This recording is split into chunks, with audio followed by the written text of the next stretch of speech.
et bienvenue. On continue nos études sur la parole de Dieu, la Bible. C'est la classe des fondamentaux, leçon 5.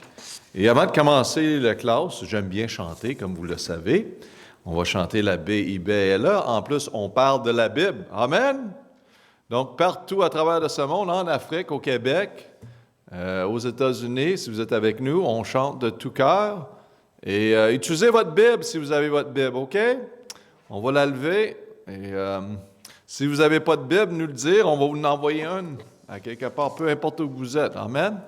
All right, allons-y. La B-I-B-L-E, quel livre merveilleux! Et j'y tiens ferme, je crois toujours, la B-I-B-L-E, la Bible. Ah, je vois ici. Et je vois à la caméra aussi. Je vois du monde un peu partout à travers de ce monde qui n'ont pas vraiment crié la Bible avec les mains élevées. Amen. Allons-y. Je vous ai vu. Allons-y. La B-I-B-L-E, quel livre merveilleux. Et j'y tiens ferme, j'y crois toujours, la B-I-B-L-E, la Bible. Amen. C'est beaucoup mieux, merci, frères et sœurs dans le Seigneur. Et vous savez, j'ai un autre petit cantique que j'aimerais chanter avec vous, qu'on n'a pas eu la chance ce matin, durant le live. Donc, je suis heureux. Vous vous rappelez, madame? Je suis heureux. Et c'est peut-être une nouvelle cantique pour vous, mais que c'est agréable. OK? On va la chanter. Je suis heureux, voici la bonne nouvelle, Jésus a ôté tous mes péchés. Et je chante, car la vie est belle, Jésus a ôté tous mes péchés. Autrefois la tristesse gagnait mon cœur, mais la paix entrait avec mon Sauveur. Et je chante, car la vie est belle, Jésus a ôté tous mes péchés. Une dernière fois, je suis heureux, voici la bonne nouvelle, Jésus a ôté tous mes péchés. Et je chante, car la vie est belle, Jésus a ôté tous mes péchés. Autrefois la tristesse gagnait mon cœur, mais la paix est entrée avec mon Sauveur. Et je chante, car la vie est belle, Jésus a ôté tous mes péchés. Amen. La vie est belle, le fait que Jésus a ôté tous nos péchés. OK, gloire à Dieu. On commence notre étude. On a regardé la semaine passée, on était dans le comment que nous avons reçu la Bible, et j'ai bien aimé le verset dans 2 Pierre 1, 21. 2 Pierre 1, 21. Vous l'avez-vous avec vous? Amen. Si vous ouvrez votre Bible là-dessus, et par la suite, on va commencer notre étude.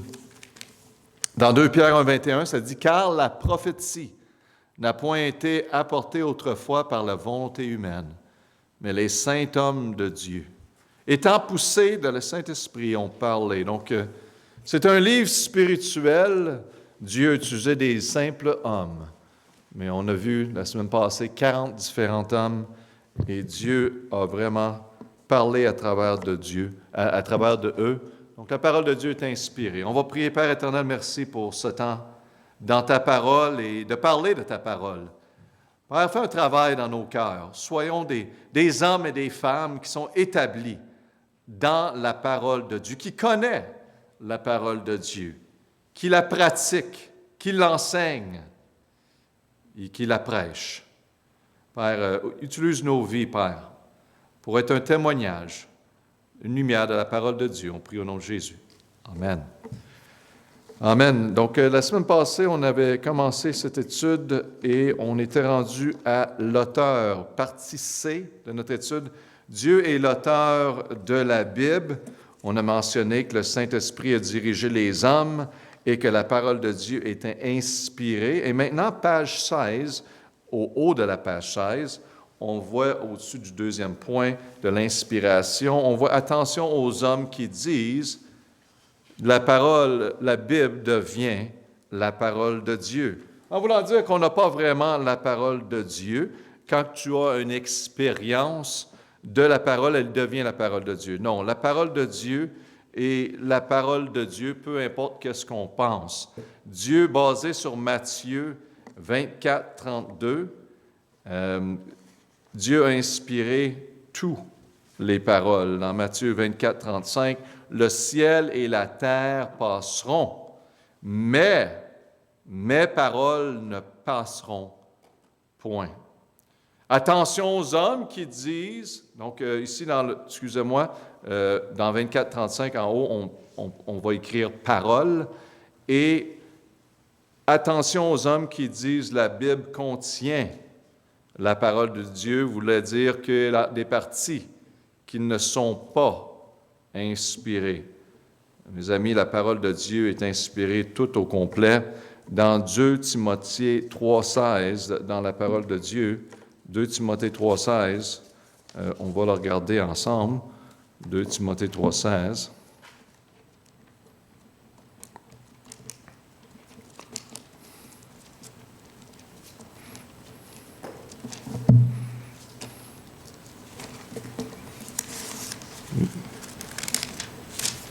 Vous trouvez?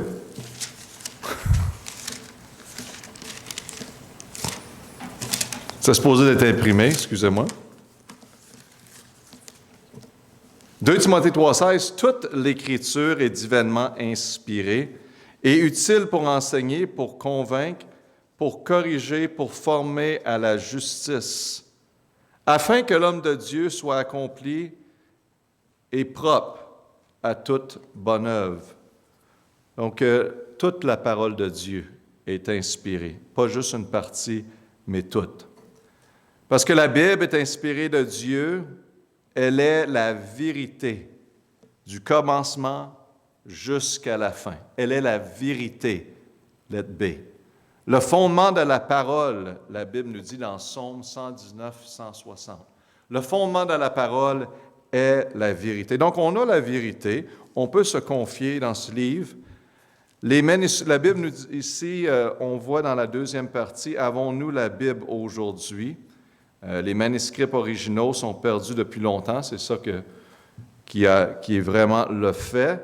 Mais ceci veut-il dire qu'on nous n'avons pas la parole de Dieu? Et encore, on voit que la parole de Dieu est inspirée, mais aussi a été préservée. Regardez dans Psaume chapitre 12 et verset 7, 12, 7, la parole de Dieu nous dit, « Les paroles de l'Éternel sont des paroles pures. C'est un argent affiné, creusé en terre fondue 7 fois. Toi, Éternel, tu les garderas, tu nous préserveras de cette race à jamais. » Donc, basé sur ces Écritures, Dieu n'a pas seulement dit que ces paroles sont pures, mais a promis qu'il ne, passeront point. Amen. Passeront point. Ils sont plus durables que le ciel et la terre. B, comment Dieu a-t-il préservé sa parole? Dieu a providentiellement gardé sa parole de la destruction, de la corruption à travers des siècles. Si vous faites des études là-dessus, l'histoire de la Bible et tout ce que la parole de Dieu a passé à travers, comment que l'adversaire tentait de détruire, ça va être une étude, c'est une classe qu'on va faire sur la parole de Dieu. Et ça va aller beaucoup plus dans les détails aussi, comment Dieu a préservé sa parole. Mais c'est incroyable à travers des siècles, comment Dieu avait sa main pour la préservation de sa parole. L'adversaire a tout fait. L'homme a même tout fait en travaillant avec l'adversaire. Mais la parole de Dieu est préservée et on l'a aujourd'hui dans nos mains. Gloire à Dieu pour ceci. À travers les siècles, le Seigneur a suscité dans les cœurs de certains hommes un amour pour sa parole afin qu'elle soit gardée intacte. Des patriotes juifs zélés et des simples chrétiens aimant la Bible, en particulier nos ancêtres baptistes, ont conservé les Écritures pour qu'elles soient disponibles pour toutes les générations aujourd'hui. Satan, à plusieurs occasions, a voulu effacer la Bible de la surface de la terre et des hommes méprisants ont bafoué la Bible par des décrets diaboliques. l'ont banni, ont déclaré interdit, devant être brûlé. Je te dis, les religieux, en plus, à travers les siècles, c'est eux qui gardaient la parole de Dieu des personnes, parce qu'ils pensaient que c'était à interpréter certains par par certaines personnes. Et non, la parole de Dieu est pour tous. Et il y a plus de 3000 manuscrits du Nouveau Testament ainsi que 2000 lectionnaires existent encore aujourd'hui. On a la parole de Dieu. Les textes hébreux de l'Ancien Testament ont été fidèlement préservés par des scribes juifs minutieux. Ils ont appelé les textes Masorètes. Donc, c'est les textes reçus qu'on va voir plus en détail. C'est incroyable comment Dieu a préservé sa parole. Puis si vous regardez à l'histoire de la Bible, les endroits desquels on peut tracer certains endroits qui ont essayé de jouer avec la parole de Dieu, qui ont changé certaines choses de la parole de Dieu. Mais Dieu l'a préservé à travers des siècles. Et gloire à Dieu qu'on a une copie. On peut y avoir confiance. Plusieurs personnes que je vais parler qui n'ont pas de problème à croire certaines choses dans la parole de Dieu, mais si on croit que Dieu a créé tout l'univers, qu'il nous a créés, qui est en charge de ce monde, qui a tout donné, qui a tout mis dans l'espace, qui a tout mis sur cette terre, puis il y en a qui ont de la misère encore, puis ils doutent. Même j'ai parlé à certaines personnes qui disent qu'ils sont chrétiens, qui doutent la parole de Dieu. Vous savez, quand on s'éloigne de Dieu, là, on s'éloigne de son Église, là, on commence à s'ouvrir à toutes sortes de choses, on doute, on écoute ce qui se passe à la télévision, à travers des médias, mais vous avez la parole de Dieu devant vous. Amen. C'est un privilège et un honneur, puis c'est simplement de la mettre en pratique et la vivre. Donc, ici, on voit encore la préservation de la parole de Dieu, comment Dieu avait sa main dessus. Page 17, la prochaine page, c'est ici, avons-nous besoin de comprendre l'hébreu ou le grec pour connaître la Bible? Non, la préservation de la parole de Dieu, c'est dans notre Bible française. On utilise la version Ostaval, puis vous allez voir, parce qu'elle a été traduite, basée sur le texte reçu. Ça, c'est une bonne étude qu'on va regarder encore plus en détail dans l'histoire de la Bible, mais c'est ça, le texte reçu. Quand vous tenez entre vos mains la version Ostaval, vous tenez la parole de Dieu. Attention aux autres traductions. Il faut faire très attention. Il y a beaucoup de traductions. Et c'est bon de regarder à l'histoire. Pourquoi qu'on utilise certaines paroles et d'autres qu'on n'utilise pas. C'est basé sur les textes originaux. Donc, une belle étude qu'on va faire dans le futur. Si vous avez des questions là-dessus, vous pouvez attendre qu'on va faire la classe parce que ça va dans les détails et tout ça. Pourquoi avons-nous besoin de la Bible? Pourquoi elle est tellement importante? Les versets sont tellement importants de mettre dans notre cœur à ce sujet-là, parce que c'est tellement questionné. Si vous regardez dans 1 Pierre 2,2, dans la parole de Dieu, on voit l'importance, désirer avec ardeur, comme des enfants nouvellement nés, le lait spirituel et pur, afin que vous croissiez par ses moyens.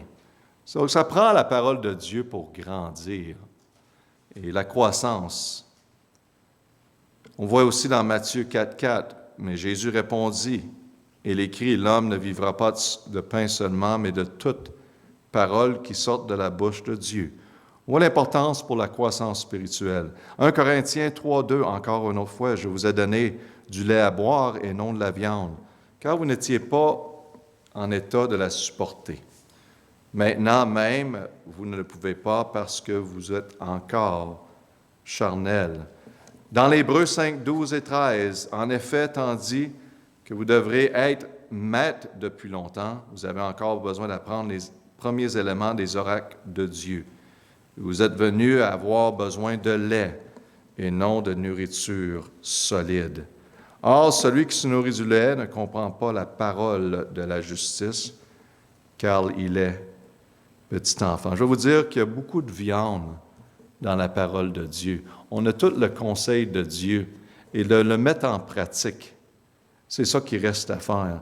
Dans Psaume 19, 8 ici, on voit la loi de l'Éternel est parfaite et restaure l'âme. Le témoignage de l'Éternel est sûr, il donne la sagesse aux simples. On va continuer. Les ordonnances de l'Éternel sont droites. Ils réjouissent le cœur et le commandement de l'Éternel est pur. Il éclaire les yeux. La crainte de l'Éternel, c'est pur, il subsiste à perpétuité. Les jugements de l'Éternel ne sont que vérité. Ils sont également justes. Verset 11. Ils sont plus désirables que l'or. Amen. Vous voulez les richesses? Voilà les richesses. Ça se trouve dans la parole de Dieu et de la vivre. Hein? Courez après la parole de Dieu au lieu de courir après l'or. Les bouquets d'or fin, plus doux que le miel, que se découle des royaumes du miel. Et aussi dans Hébreu, on va regarder dans Hébreu, mais d'après ces versets, la Bible est notre croix spirituelle, nourriture spirituelle, basée sur lettre A. Dans Hébreu 4.12 et Éphésiens 6.17, on voit ici la puissance de la parole de Dieu. Pourquoi c'est tellement important? Et je vais vous dire quelque chose. La parole de Dieu fait son travail. Quand on la prêche, quand on l'enseigne, des fois, l'homme se demande comment présenter, faire à la perfection pour apporter quelqu'un au Seigneur. Mais je vais vous dire, laissez la parole de Dieu faire un travail. Simplement la lire et l'instruire. Et vous allez voir que la parole de Dieu fait son travail dans le cœur de l'homme. Si vous regardez dans Hébreu 4.12, la Bible nous dit « Car la parole de Dieu est vivante, efficace et plus pénétrante qu'aucune épée à deux tranchants, perçant jusqu'à la division de l'âme et de l'esprit, des jointures et des moelles, et jugeant des pensées et des intentions du cœur. » Vous parlez le travail ici de la parole de Dieu, comment creux que ça va dans le cœur de l'homme. Des endroits que jamais nous, on peut aller, mais ça va pénétrer. Donc, n'oubliez pas que la parole de Dieu fait son travail. Éphésiens 6.17, prenez aussi le casque du salut et l'épée de l'Esprit, qui est la parole de Dieu. Donc, la Bible est notre épée spirituelle. Il ne faut pas l'oublier. C'est, dans Psaume 119, 11, j'ai serré ta parole dans mon cœur afin de ne pas pécher contre toi. Donc, ce verset nous enseigne que la Bible nous empêche de pécher. Donc, c'est une des raisons qu'on la serre dans notre cœur. On a une raison, une cause, pour ne pas aller dans une certaine direction au contraire de la parole de Dieu, parce qu'on connaît la vérité et on veut plaire l'Éternel. Donc, mettez un X à côté de celui-là et aussi lettre B, excusez-moi, B et C. Mettez un X, ça veut dire que c'est important qu'il va y avoir une question sur l'examen. Encore, les questions, c'est de connaître les versets, pas nécessairement les avoir de temps en mémoire, mais les connaître, parce qu'il va y avoir des questions sur ces sujets. D, 119-105 de livre des Psaumes. Ta parole est une lampe à mon pied et une lumière sur mon sentier. Wow! Tu sais, il y a quelqu'un qui va vous poser la question, étudiant, qui va venir vous dire pourquoi que la parole de Dieu est tellement importante. Donc, voici pourquoi qu'on a des versets, pour que vous avez tous ces versets-là, vous les mettez dans votre cœur et pouvez vous les utiliser pour aider quelqu'un qui a ces questions. C'est une lumière sur mes sentiers. Puis je vais vous dire quelque chose, la parole de Dieu me donne la lumière dans mes décisions de jour à jour, soit que c'est à l'église, soit c'est en business, soit c'est au magasin, prendre une décision. La parole de Dieu me donne un guide. OK, c'est bon. Donc, ici, selon ce verset, la Bible est la lumière sur notre sentier. Et 2 Timothée 3,16, on voit encore une fois, la Bible est utile. Toute l'Écriture est divinement inspirée et utile pour enseigner, pour convaincre, pour corriger et pour former à la justice. Donc, on établit au début que la parole de Dieu est inspirée. C'est Dieu qui a parlé à travers des hommes qui l'ont mis sur papier. Elle est utile pour ces 4 points, enseigner, convaincre, corriger et pour la justice. Mettez ce verset-là en mémoire, 2 Timothée 3,16, mettez un X, s'il vous plaît, sur ceci.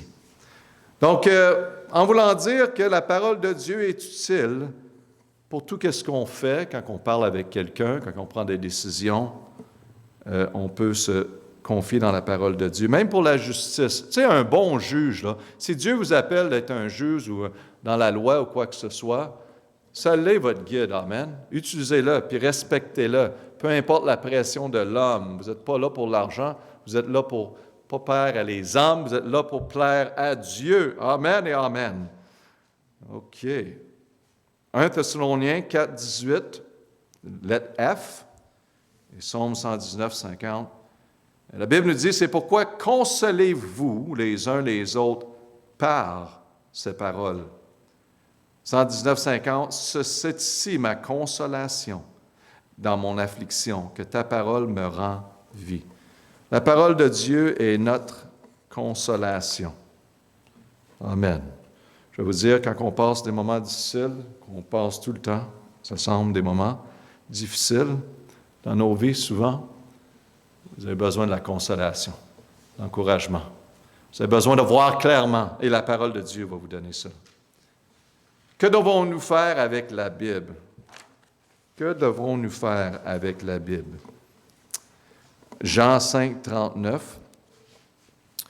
Vous sondez les Écritures parce qu'elles vous croyez avoir la vie éternelle et sont elles qui rendent témoignage de moi.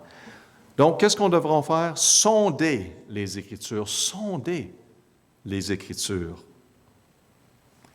Et encore une autre fois, dans le livre des Actes 17, 11, ceux-ci, hors des sentiments plus nobles que ceux de Thessalonique, ils reculent de la parole avec beaucoup de promptitude, examinant tous les jours les Écritures pour voir si que leur disait était exact.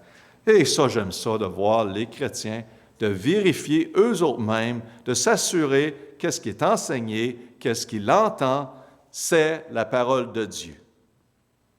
Amen. Ce n'est pas parce que ça vient de quelqu'un qui est pasteur que c'est la parole de Dieu, mes amis, OK?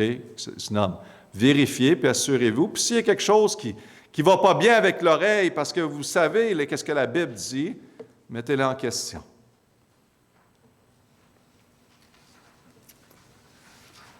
Donc, on voit aussi dans 2 Timothée 2,15, ici, 2 Timothée 2,15, je vais le vérifier parce que je ne l'ai pas ici, excusez-moi.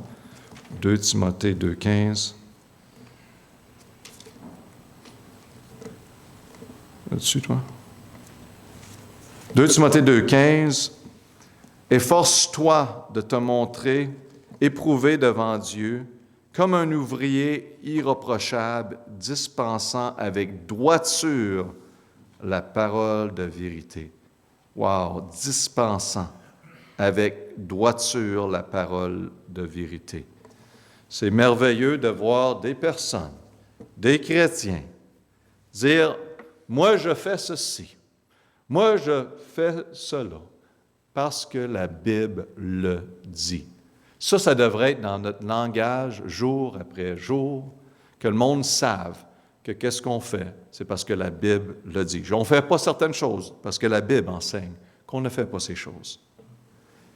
Dans Jacques 1, 22, la Bible nous dit « Mettez en pratique la parole et ne vous bornez pas à l'écouter, en vous trompant vous-même par des faux raisonnements. » Mettez en pratique la parole. C'est ça qu'on doit faire.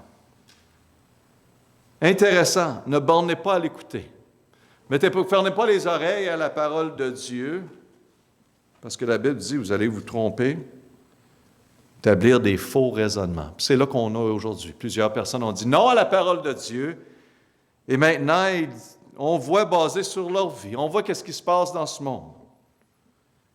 Que le monde sont vraiment à l'envers. Des faux raisonnements qui sont illogiques.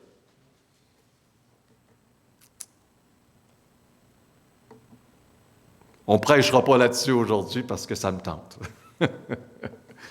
C'est une étude. Merci. On va continuer dans Psaume 1, 2. « Mais qui prend son plaisir dans la loi de l'Éternel et médite sa loi jour et nuit. » Amen. Que devons-nous faire avec la Bible? Méditer sa loi jour et nuit. Des chrétiens, des fois, des personnes qui disent « Pasteur, je ne sais pas quoi faire, j'ai rien à faire. » Si vous avez du temps libre, prenez le temps de méditer sur la parole de Dieu. Et si vous êtes jeune, profitez-en. Profitez-en. Des fois, on ne réalise pas l'importance, mais ça fait tellement du bien. Aujourd'hui, dans ma vie personnelle, les versets que j'ai mis en mémoire, mes amis, c'est des versets que j'ai mis en mémoire quand j'étais jeune. Puis ils ont resté. Ils ont resté. Ils ont resté. C'est plus facile de mettre en mémoire quand on est un peu plus jeune. On est capable encore, mais c'est encore mieux. On dirait qu'on est capable. Puis après qu'on l'a vu, le verset, puis on lit la Bible, puis on lit les versets, ça rentre dans le cœur, puis ça commence à être une façon de parler, une façon d'agir. Et c'est merveilleux. Laissez cette parole-là prendre place dans vos cœurs. Josué l'a bien dit dans 1,8. Il dit que ce livre de la loi ne s'éloigne point de ta bouche, mais médite-le jour et nuit. Wow! Incroyable. Afin que tu prennes garde à faire tout ce qui est écrit, car c'est alors que tu réussiras dans tes entreprises et c'est alors que tu prospéreras. Vous savez, plusieurs personnes disent comment je peux avoir le succès, comment que je peux faire atteindre, aller chercher mes buts, les désirs que j'ai pour la vie. Vous l'avez la recette ici dans Josué 1,8. Médite dans la parole de Dieu, médite-la, mets-la dans ton cœur, lis-la, mets-la en pratique. Et c'est incroyable comment Dieu va utiliser. Et la Bible dit, tu réussiras dans tout ce que tu fais. Amen. Prospère. Le monde veut la prospérité. Mettez la parole de Dieu dans votre cœur. Colossiens 3,16. Donc, Colossiens 3,16, lettre G. Que la parole de Christ habite abondamment en vous, en toute sagesse. Instruisez-vous, exhortez-vous les uns les autres par des psaumes, des hymnes, des cantiques spirituels, chantant dans vos cœurs au Seigneur avec reconnaissance. Amen. Wow! Quand la parole de Dieu est en nous, là, on veut la chanter, on veut la parler. Hein? Pasteur, j'aimerais ça parler de la parole, mais mettez-les-vous dans votre cœur. Ça va vouloir sortir parce que c'est comme la pression quand tu mets de l'eau chaude dans une casserole, amen. Ça bouille, mets le couvert dessus, ça veut juste exploser. Hein? C'est ça la parole de Dieu que ça fait. Puis d'en parler, passer du temps avec quelqu'un, puis parler comment il peut avoir de l'aide, comment il peut venir au Seigneur Jésus-Christ. Moi, c'est le plus grand plaisir que je peux avoir, honnêtement. Puis je peux vous dire ça avec toute sincérité. Puis c'est merveilleux de voir quelqu'un venir au Seigneur et avoir le désir de connaître la parole de Dieu. Il n'y a rien de plus excitant. Bon, 119, 11. Je serrai ta parole dans mon cœur. Qu'est-ce qu'on devrait faire afin de ne pas pécher contre toi? Qu'est-ce qu'on doit faire avec la parole de Dieu? De serrer la parole dans mon cœur. Ça dit ici dans votre leçon, vous voudrez peut-être écrire dans votre Bible le dicton suivant. Ce livre m'éloignera du péché ou le péché m'éloignera de ce livre. Amen. Restez proche de ce livre. Toujours.